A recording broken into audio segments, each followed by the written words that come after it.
Сәлеметсіңдер ме, балалар? Сабақтың тақырыбы терезеде гүл тұр. Кәне, тілімізді жаттықтырайық. Тыңда, қайтала. Кел бала, сабақ баста. Жаз, оқы, сөйле, тыңда.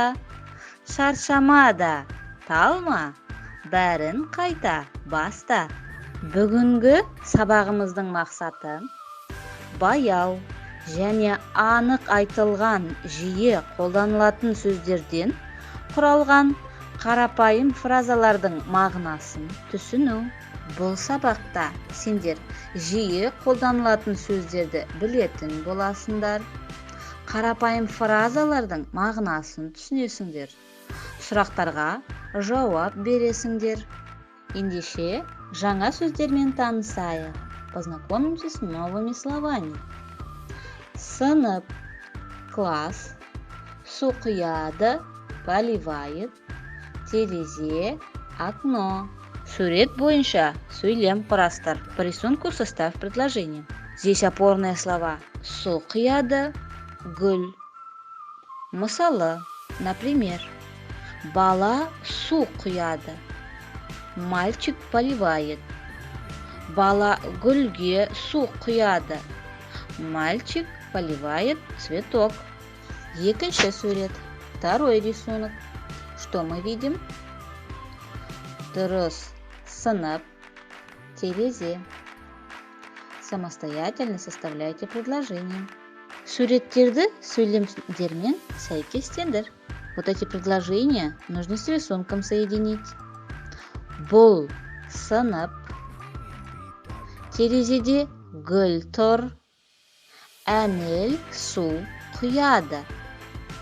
Жарайсыңдар, балалар. Өте жақсы. Мәтінді тыңда. Послушай текст. Бұл менің сыныбым. Сыныпта 3 терезе бар. Терезеде гүл тұр. Әлібек пен Әнел гүлге су құйды. Гүл әдемі. Осы мәтін бойынша сұрақтарға жауап бер. По этому тексту ответь на вопросы. Бұл не? Сыныпта не бар? Терезеде не тұр? Оқушылар не істейді? Гүл қандай?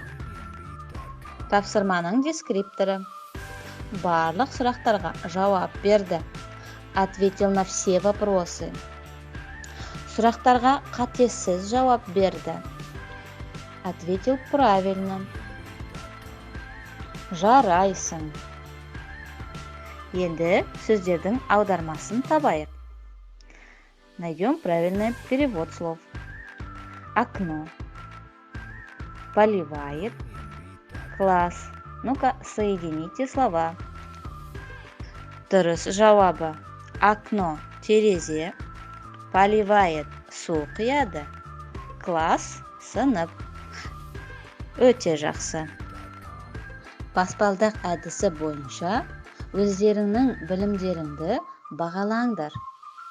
Лестница. Оцените свою деятельность на лестнице знаний. Все понимаю, все получится. Желтый цвет. Понимаю, но нужно еще поработать. Зеленый цвет. Плохо понимаю, новый материал. Красный цвет. Как вы оцениваете свои знания? Каким цветом? Покажите. Сабақ аяқталды. Сау болыңдар. Назарларыңа рахмет.